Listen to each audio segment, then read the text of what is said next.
मयूर भाई, अब चूंकि देश का जिक्र हो रहा है, राहुल गांधी की स्पीच का भी जिक्र हुआ।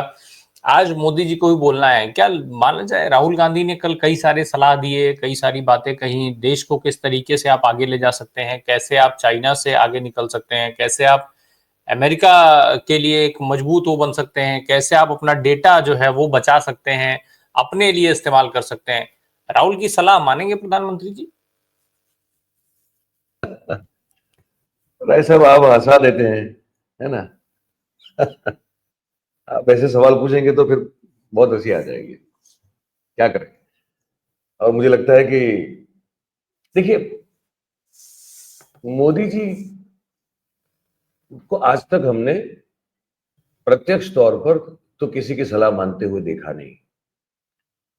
और जहां तक प्रछन्न रूप से, मतलब गुप्त रूप से, अगर कोई उनके सलाहकार हो या उनको सलाह देते हो, जो ऐसा हमारा अनुभव से जो जानकारी है हमें, उसमें वही है कि कुछ लोग हुआ करते थे पहले, बहुत शुरुआती दौर में, जिनसे वो बैठ के सलाह मशवरा करते थे जब वो नए नए गुजरात के मुख्यमंत्री बने थे।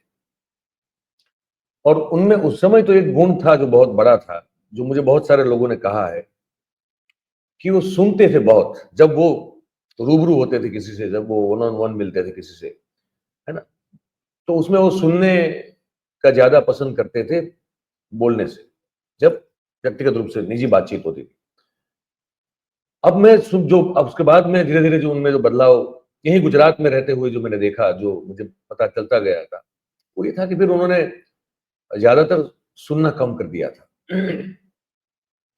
और मिलना भी बहुत उन लोगों को जो शुरुआत से उनके साथ थे, जो वो समझते थे कि ये बहुत देश का भला करेंगे।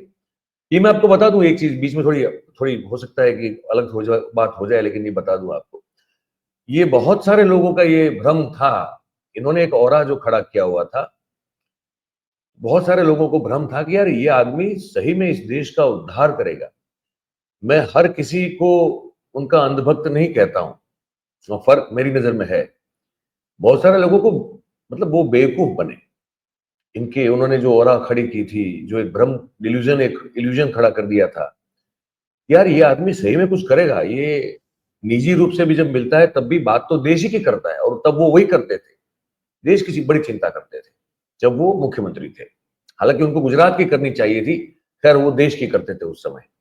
अब वो दुनिया की करते हैं, जब वो देश के प्रधानमंत्री है तो उनको दुनिया की फिक्र है कि यूक्रेन और रशिया का युद्ध कैसे रुक जाए, है ना। वो और भी बहुत सारी बातें उनमें, उनको फिर दुनिया में रुचि हो जाती है, देश के उनके लिए मायने नहीं रखता। वो जहां होते हैं वो चीज उनके लिए मायने नहीं रखती। लेकिन वो सलाह, उसके बाद मेरी जानकारी, मेरी समझ वो है कि कभी किसी की एडवाइस वो लेते नहीं है।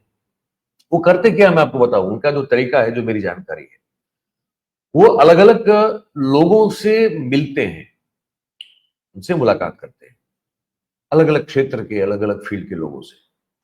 और उनसे बातचीत के दौरान वो क्या बोल रहे हैं वो थोड़ा बहुत उनको सुन लेते हैं, उसका फिर वो एक क्रक्स बनवाते हैं।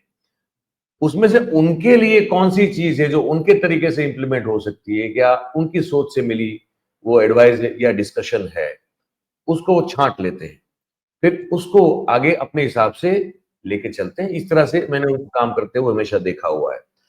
जहां तक राहुल गांधी की कल के भाषण की लोकसभा में जो बात है, वो इस बात को कोशिश करेंगे कि वो सुना हर चीज होगा उन्होंने, उनकी उनकी एक आदत है, सुनते हैं उनके बारे में जो भी बात की जाती है, छोटी छोटी बात वो सुनने, समझने की नहीं, लेकिन सुनने की कोशिश करते हैं, और उसमें से अपने मतलब की फिर वो एक अर्थ उसका जो होता है वो निकाल देते हैं।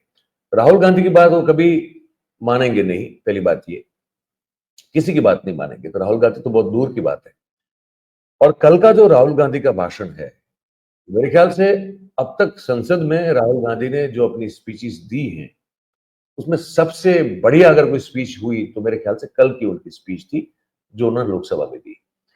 एक बहुत ही मैच्योर पॉलिटिशियन, बहुत ही मैच्योर सीजन्ड ऐसा व्यक्ति, जो कि इस देश को समझ पा रहा है, इस देश की नीड को समझ पा रहा है।